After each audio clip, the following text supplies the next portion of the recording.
ఓం నమో వెంకటేశాయ. ఆధ్యాత్మిక విశేషాలకు స్వాగతం. ముందుగా ప్రధానాంశాలు.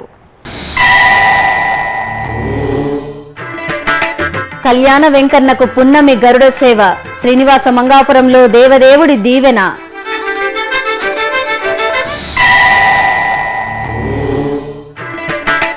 కాళీయ మర్ధనుడిగా రామయ్య దర్శనం. ఒంటిమిట్టలో బ్రహ్మోత్సవ వైభవం.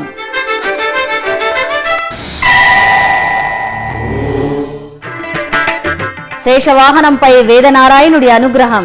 నాగలాపురంలో మత్స్యావతారమూర్తికి బ్రహ్మోత్సవం.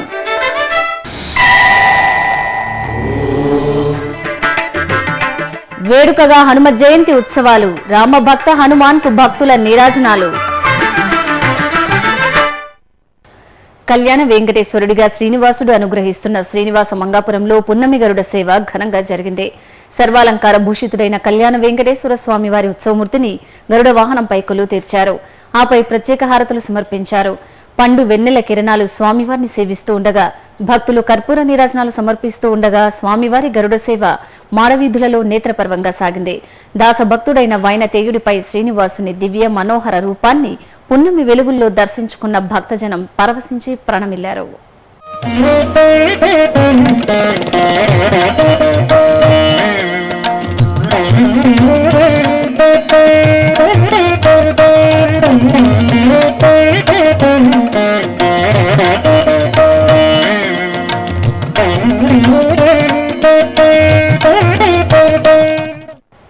ఆంధ్రప్రదేశ్ ప్రభుత్వ సంకల్పం, టీటీడీ అధికారుల నిరంతర కృషితో ఒంటిమిట్ట క్షేత్రంలో శ్రీరామనవమి ఉత్సవాలను అంగరంగ వైభవంగా నిర్వహించామని టీటీడీ ధర్మకర్తల మండలి అధ్యక్షులు డాక్టర్ చదలవాడ కృష్ణమూర్తి తెలిపారు.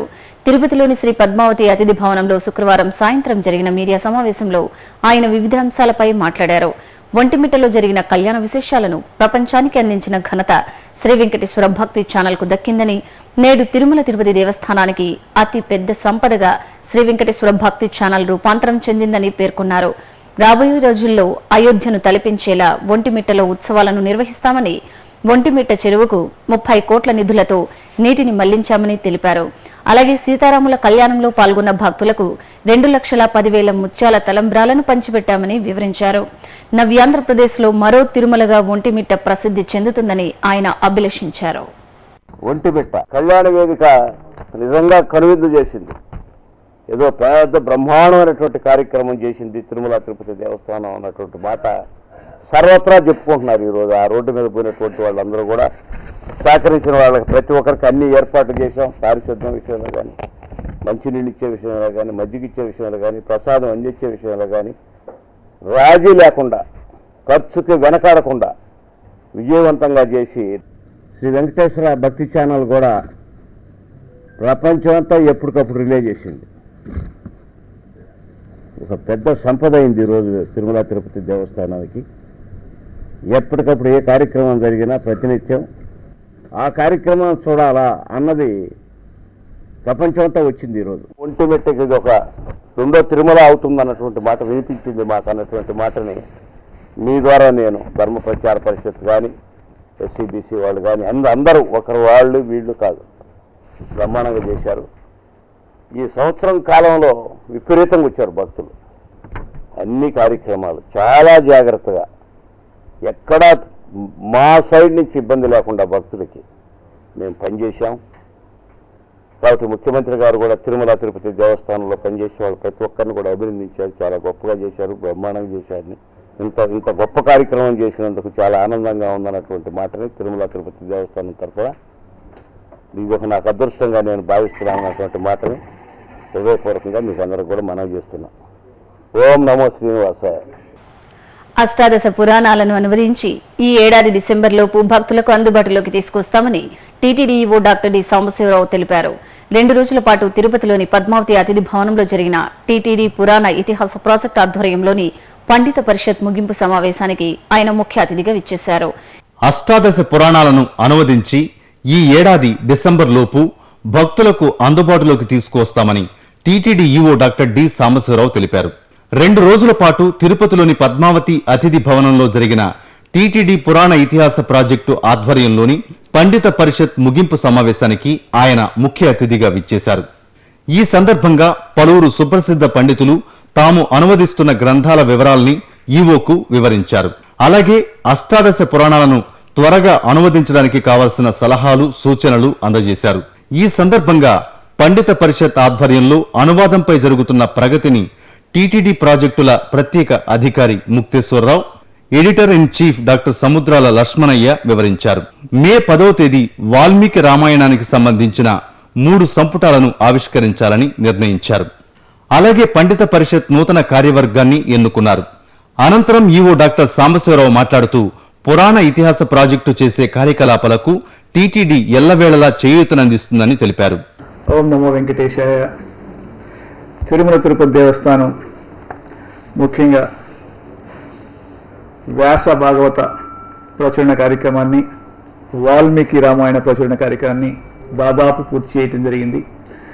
పూర్తయిన బుక్స్ అన్నిటినీ కూడా మన ఇంటర్నెట్ ద్వారా డౌన్లోడ్ చేసుకోవటానికి ఫెసిలిటీ క్రియేట్ చేశాము. ఎవరైనా కానీ ఈ బుక్స్ని కొనుగోలు చేయాల్సిన అవసరం లేకుండా మన వెబ్సైట్ నుంచి డౌన్లోడ్ చేసుకోవచ్చు. ఇక తర్వాత అష్టాదశ పురాణాల అనువాదానికి సంబంధించి 3,70,000 వరకు శ్లోకాలు ఉంటే ఇప్పటికీ మనం 2,57,000 శ్లోకాల వరకు కూడా అనువాదం పూర్తి చేయడం జరిగింది. ఆ శ్లోకాలన్నింటినీ కూడా పరిష్కరించి ఒక ఫైనల్ స్టేజ్కి తీసుకొచ్చిన తర్వాత మనం ప్రింట్ చేయాల్సిన అవసరం ఉంది. ఇంకా మిగతా 1,10,000 శ్లోకాలు కూడా కొంతమంది పండితులకు మనం కేటాయించాము. వారిని కూడా రిక్వెస్ట్ చేసి సాధ్యమైనంత త్వరలో వారు కనుక పరిష్కరించి మనకి అనువాదం చేసి మనకి ఇచ్చిన తర్వాత పరిష్కరించి ఈ సంవత్సరం డిసెంబర్లోగా ఈ కార్యక్రమాన్ని మొత్తాన్ని కూడా మనం పూర్తి చేద్దాం అనుకుంటా ఉన్నాము. మే 10వ తేదీన వాల్మీకి రామాయణానికి సంబంధించిన ఇంకొక 3 బుక్స్ ఉన్నాయి. ఆ 3 బుక్స్ను కూడా బోత్ ప్రింట్ ఫామ్లోను అదేవిధంగా మనం ఇంటర్నెట్ ద్వారా కూడా అందరికీ అందుబాటులో ఉండే విధంగా చర్యలు తీసుకుంటా ఉన్నాం. భగవద్ రామానుజాచార్యుల సహస్రాబ్ది ఉత్సవాల ఏర్పాట్లపై టీటీడీ ఈవో డాక్టర్ సాంబశివరావు అధికారులతో సమీక్షా సమావేశం నిర్వహించారు.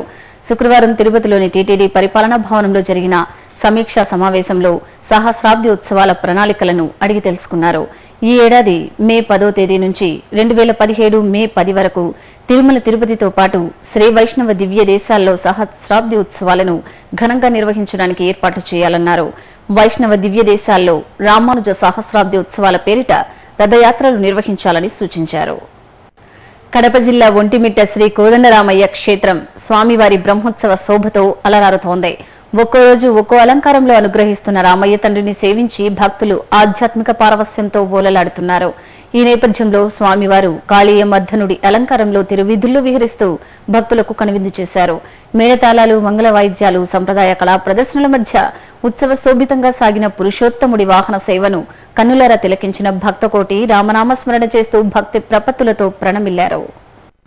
చిత్తూరు జిల్లా నాగలాపురం శ్రీ వేదవల్లి సమేత శ్రీ వేదనారాయణ స్వామి వారి సన్నిధి భక్తులతో కళకళలాడుతోంది.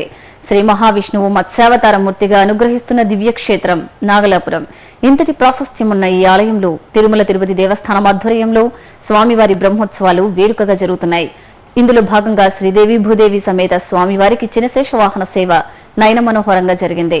మంగళ వాయిద్యాలు, గోవిందనామ స్మరణల మధ్య ఉత్సవ శోభితంగా సాగిన వేదనారాయణుడి వాహన సేవలో భక్తులు విశేషంగా పాల్గొన్నారు. అంతకుముందు స్వామి అమ్మవార్లకు పెదశేష వాహన సేవను ఘనంగా నిర్వహించారు. విశేష అలంకార భూషితులుగా కొలువై పెదశేష వాహనంపై దర్శనమిచ్చిన స్వామి అమ్మవార్లకు భక్తులు కర్పూర హారతులు సమర్పించి మొక్కులు చెల్లించుకున్నారు.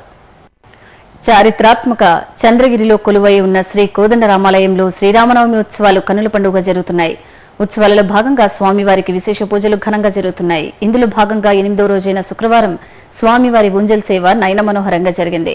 స్వామి అమ్మవార్లను సర్వాంగ శోభితంగా అలంకరించి చక్కగా ఏర్పాటు చేసిన ఊయలలో వేంచేపు చేశారు. మేళతాళాలతో ఉంజల్ సేవను కమనీయంగా నిర్వహించారు. అనంతరం స్వామివారు తిరుచిపై ఆలయ 4 మాడ వీధుల్లో ఊరేగుతూ భక్తులకు దర్శనమిచ్చారు.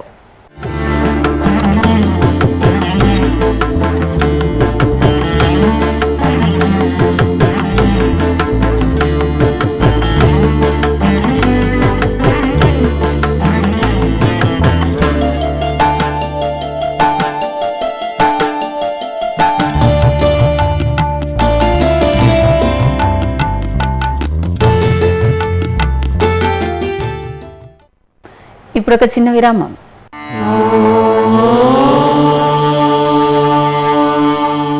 మానవ సేవే మాధవ సేవ అనే మహత్తర ఆశయంతో వికలాంగులైన వారికి ఎముకలు, కీళ్లు, వెన్నెముక సంబంధమైన గాయాలతో బాధపడే నిరుపేదలైన రోగులకు పూర్తి స్థాయిలో ఉచితంగా సేవ చేయడానికి అత్యాధునిక పరికరాలతో బర్డ్ సంస్థను స్థాపించి బర్డ్ ట్రస్ట్ను నిర్విరామంగా నడుపుతోంది తిరుమల తిరుపతి దేవస్థానం. ఈ ట్రస్టులో మీరు పాలు పంచుకోండి. శ్రీ వెంకటేశ్వర స్వామివారి అనుగ్రహం పొందండి. Website ID www.tirumala.org. ఓం నమో వెంకటేశాయ. ఆధ్యాత్మిక విశేషాలకు తిరిగి స్వాగతం.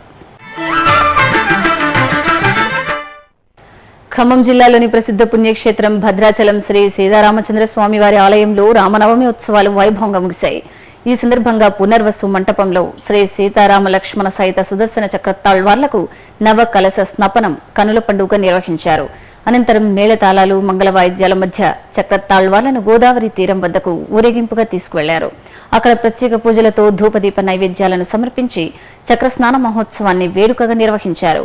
భక్తులు పవిత్ర గోదావరి నదిలో పుణ్యస్నానాలు ఆచరించారు.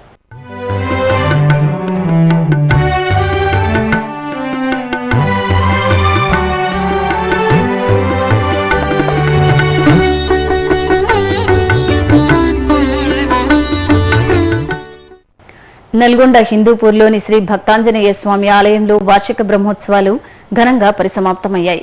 గ్రహదోష పూజలకు ప్రసిద్ధి చెందిన ఈ ఆలయంలో శ్రీ సీతారామ లక్ష్మణ ఆంజనేయ స్వామి వార్లతో పాటు దుర్గా సమేత రామలింగేశ్వర స్వామి వార్లు పూజలందుకుంటున్నారు. ఈ సందర్భంగా ఆలయ ఆవరణలో నిర్వహించిన పుష్పయాగంలో భక్తులు విశేషంగా పాల్గొన్నారు. ముందుగా ఆలయ ఆవరణలోని యాగశాలలో హోమం, పూర్ణాహుతి కార్యక్రమాలను పూర్తి చేసి ఆపై సీతారామ లక్ష్మణ సహిత ఆంజనేయ స్వామి వార్లకు వేడుకగా పుష్పయాగాన్ని నిర్వహించారు. సింహాచలం శ్రీ వరాహలక్ష్మి నరసింహస్వామి వారి ఆలయంలో వార్షిక కళ్యాణోత్సవాలు చక్రస్నానంతో ఘనంగా ముగిశాయి. ఇందులో భాగంగా చూర్ణోత్సవం, వసంతోత్సవం, అవభృతోత్సవాలను శాస్త్రోక్తంగా నిర్వహించారు. ముందుగా ఉభయ నాంచారి సమేతంగా శ్రీ లక్ష్మీ నరసింహస్వామి వారిని, శ్రీ సుదర్శన చక్ర తాళ్వార్లను స్నానపీఠంపై కొలువు తీర్చి స్నాపన తిరుమంజనం వైభవపేతంగా జరిపారు. అనంతరం ఆలయంలోని గంగధార వద్దకు చక్ర తాళ్వార్లను ఊరేగింపుగా తీసుకువెళ్లి అవభృతోత్సవాన్ని నిర్వహించారు. ఈ కార్యక్రమంలో పాల్గొన్న భక్తులపై అర్చక స్వాములు వసంతాన్ని చల్లి స్వామివారి దర్శన భాగ్యం కల్పించారు. నెల్లూరు మూలాపేటలోని శ్రీ రుక్మిణి సత్యభామ సమేత శ్రీ వేణుగోపాల స్వామివారి ఆలయంలో వార్షిక బ్రహ్మోత్సవాలు వైభవంగా జరుగుతున్నాయి. ఉత్సవాలలో భాగంగా స్వామివారికి హనుమంత వాహన సేవను ఘనంగా నిర్వహించారు. సర్వాంగ శోభితంగా కొలువు తీరిన వేణుగోపాలుణ్ణి విశేష పుష్ప అలంకరణలతో సిద్ధంగా ఉంచిన హనుమంత వాహనంపై వేంచేపు చేసి హారతులు సమర్పించారు. ఆపై స్వామివారు తిరువీధుల్లో మనోహరంగా విహరిస్తూ భక్తులకు అభయ ప్రదానం చేశారు. ఈ సందర్భంగా ఏర్పాటు చేసిన శాస్త్రీయ నృత్య ప్రదర్శన భక్తులకు మనోల్లాసాన్ని కలిగించింది. అంజనీసుతుడు రామబంటు ఆంజనేయ స్వామివారి జయంతి ఉత్సవాలను దేశవ్యాప్తంగా భక్తులు ఘనంగా జరుపుకున్నారు. స్వామి భక్తి పరాయణుడైన ఆ పవనపుత్రుణ్ణి సేవించి ప్రత్యేక పూజలు నిర్వహించారు. హనుమాన్ జయంతిని పురస్కరించుకుని కడపలో హనుమాన్ శోభాయాత్ర ఘనంగా జరిగింది. ఈ శోభాయాత్రలో కడప జిల్లాలోని వివిధ ప్రాంతాల నుంచి తరలివచ్చిన భక్తులు కాషాయ జెండాలు ధరించి జై శ్రీరామ్, జై హనుమాన్ నినాదాలతో ఉత్సాహంగా పాల్గొన్నారు. మెదక్ జిల్లాలోని ప్రసిద్ధ ఆంజనేయ స్వామివారి ఆలయం కొండాపూర్ హనుమాన్ మందిరం భక్తులతో కళకళలాడింది. హనుమ జయంతి సందర్భంగా ఇతర రాష్ట్రాల నుంచి కూడా భక్తులు అధిక సంఖ్యలో కొండాపూర్ ఆలయానికి విచ్చేసి ఆంజనేయ స్వామివారి ఆశీస్సులు అందుకున్నారు. భక్త రామదాసు కోరిక మేరకు ఇక్కడి స్వామివారు స్వయంభూగా వెలిశారని స్థల పురాణం.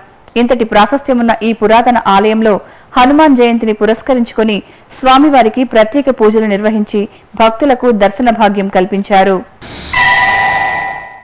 ప్రముఖ పుణ్యక్షేత్రం కరీంనగర్ జిల్లా వేములవాడకు సమీపంలోని శ్రీ బోడాంజనేయ స్వామివారి ఆలయం విశేష పూజలతో అలరారింది. హనుమాన్ దీక్ష స్వీకరించిన భక్తులు వందలాదిగా ఆలయానికి తరలివచ్చి దీక్షను విరమించారు. ఈ సందర్భంగా జరిగిన సీతారామ లక్ష్మణ సహిత ఆంజనేయ స్వామివార్ల రథోత్సవంలో భక్తులు ఉత్సాహంగా పాల్గొన్నారు. అలాగే వేములవాడ రాజరాజేశ్వరి స్వామివారి అనుబంధ ఆలయమైన శ్రీ భీమేశ్వర ఆలయంలోని ఆంజనేయ స్వామివారిని భక్తులు దర్శించుకుని పూజలు నిర్వహించారు.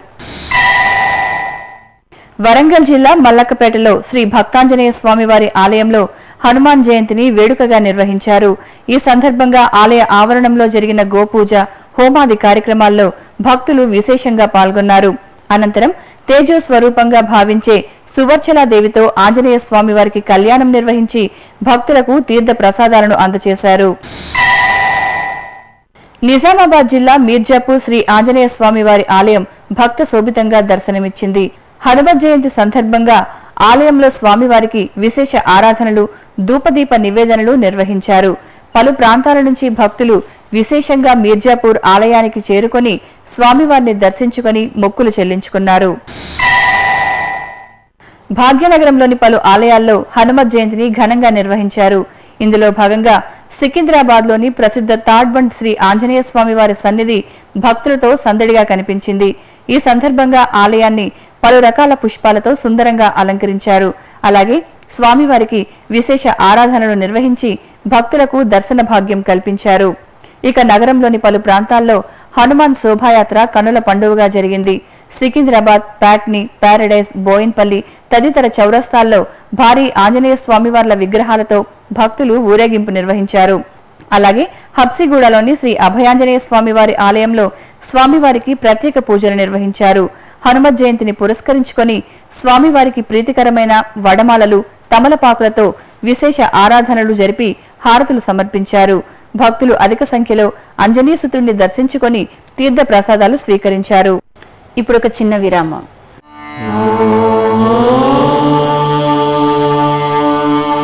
వందే గోమాతరం. గోవుతో మానవ జీవన వ్యవస్థకున్న అనుబంధం విడదీయరానిది. గోసంతతిని సంరక్షించాలన్న మహత్తర ఆశయంతో గోమాత విశిష్టతను తెలియజేస్తూ మన సనాతన సంప్రదాయ పరిరక్షణ ధ్యేయంగా తిరుమల తిరుపతి దేవస్థానం నెలకొల్పినదే శ్రీ వెంకటేశ్వర గో సంరక్షణ ట్రస్ట్. ఈ సత్సంకల్పానికి మీరు చేయూతనిచ్చే అవకాశం పొందండి. శ్రీవారి కరుణకు పాత్రులు కండి. మరిన్ని వివరాలకు 087722333333. ఓం నమో వెంకటేశాయ. ఆధ్యాత్మిక విశేషాలకు తిరిగి స్వాగతం. హైదరాబాద్ కోఠీలో కొలువైన శ్రీ యోగానంద లక్ష్మీ నరసింహస్వామి ఆలయంలో స్వామివారికి ప్రత్యేక పూజలు ఘనంగా నిర్వహించారు. స్వామివారికి ప్రియమైన తులసీ దళాలతో సహస్ర నామార్చన సహితంగా అర్చించారు. శాతుమురై జరిపి ధూపదీప నైవేద్యాలు సమర్పించారు. భక్తులు లక్ష్మీ నృసింహుణ్ణి కన్నులార దర్శించుకుని పరవశులయ్యారు.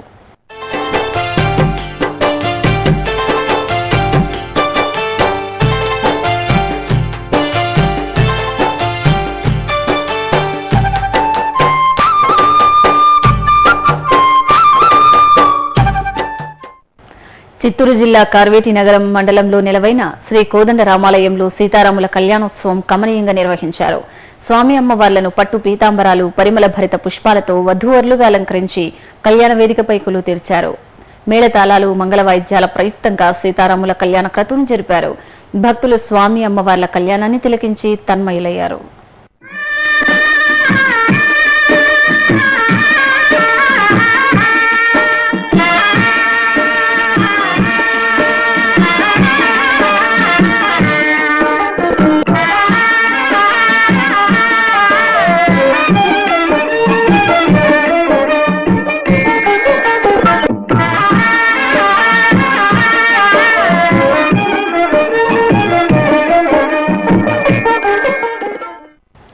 నెల్లూరులోని శంకరమఠం శ్రీ చంద్రమౌళీశ్వర స్వామివారి ఆలయంలో చండీ యాగాన్ని శాస్త్రోక్తంగా నిర్వహించారు. సకాలంలో వర్షాలు కురిసి లోకం సుభిక్షంగా ఉండాలని కోరుతూ చండీ యాగాన్ని జరిపారు. అలాగే ఇక్కడి శ్రీ రుక్మిణి సత్యభామ సమేత శ్రీ వేణుగోపాల స్వామివారి ఆలయ వార్షిక బ్రహ్మోత్సవాలు వేడుకగా నిర్వహించారు. ఉత్సవాలలో భాగంగా స్వామివారికి చంద్రప్రభ వాహన సేవ జరిగింది. సర్వాలంకార శోభితులైన స్వామివారిని చంద్రప్రభ వాహనంపై దర్శించుకుని తరించారు. ప్రకాశం జిల్లా ఒంగోలులోని శ్రీ ప్రసన్న వెంకటేశ్వర స్వామివారి దేవాలయంలో బ్రహ్మోత్సవాలను కనుల పండుగ నిర్వహించారు. ఉత్సవాలలో భాగంగా చెన్నకేశవ స్వామి కళ్యాణం శాస్త్రోక్తంగా జరిగింది. శ్రీదేవి భూదేవి సమేత శ్రీ చెన్నకేశవ స్వామి వార్లను సర్వాంగ శోభితంగా అలంకరించి మేళ తాళాలతో చెన్నకేశవుని కళ్యాణాన్ని జరిపారు.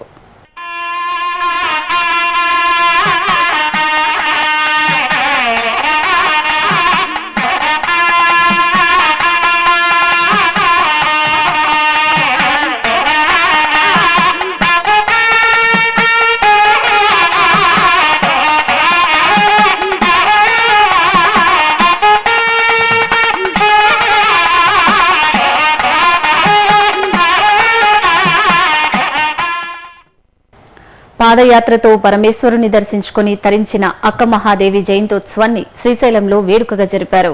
కర్ణాటక రాష్ట్రానికి చెందిన అక్క మహాదేవి శ్రీశైలం మల్లన్న భక్తురాలు. ఆ స్వామిని సేవించేందుకు కాలినడకన కర్ణాటక నుంచి శ్రీశైలానికి చేరుకుంది. అక్క మహాదేవి భక్తికి గుర్తుగా ఈ ఆలయంలో జయంతోత్సవాలు నిర్వహిస్తూ ఉంటారు. ఈ మేరకు చైత్ర పౌర్ణమి నాడు ఆలయ ప్రాంగణంలో అక్క మహాదేవికి పంచామృత అభిషేకాన్ని జరిపారు.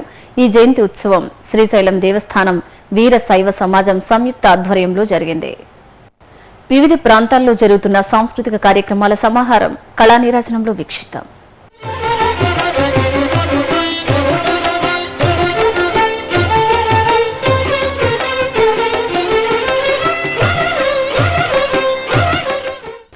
తిరుమలలోని నాదనీరాజనం వేదికపై శుక్రవారం వయలిన్ వాద్య కచేరీ కార్యక్రమం జరిగింది. చెన్నైకి చెందిన విఎల్ కుమార్ బృందం ప్రదర్శించిన వయలిన్ కచేరీ భక్తులను అలరించింది.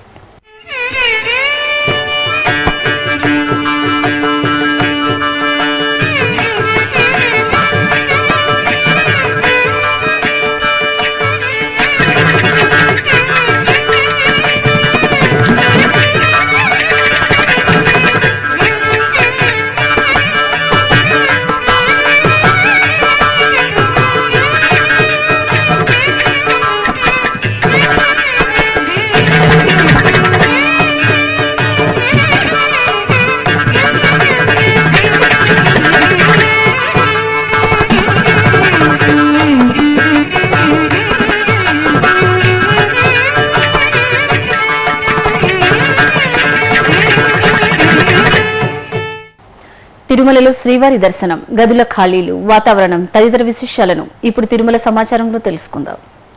ఇప్పటి వరకు 30,500 మంది భక్తులు శ్రీవారి దర్శనం చేసుకున్నారు. 16 కంపార్ట్మెంట్లలో భక్తులు శ్రీవారి దర్శనం కోసం వేచి ఉన్నారు. సర్వదర్శనానికి 6 గంటలు, దివ్య దర్శనానికి 4 గంటల సమయం పడుతోంది. ప్రత్యేక ప్రవేశ దర్శనం కొనసాగుతోంది. తిరుమలలో 148 గదులు ఖాళీగా ఉన్నాయి. అలిపిరి, శ్రీవారి మెట్టు మార్గాల్లో భక్తుల రాకపోకలు యథావిధిగా సాగుతున్నాయి. ఇక తిరుమల వాతావరణం గరిష్ట ఉష్ణోగ్రత 37 డిగ్రీల సెల్సియస్, కనిష్ట ఉష్ణోగ్రత 23 డిగ్రీల సెల్సియస్ గా నమోదైంది. ఆధ్యాత్మిక విశేషాలు ఇంతటితో సమాప్తం. రాత్రి 10 గంటలకు ప్రసారమయ్యే ఆధ్యాత్మిక విశేషాల్లో మళ్ళీ కలుద్దాం. ఓం నమో వెంకటేశాయ.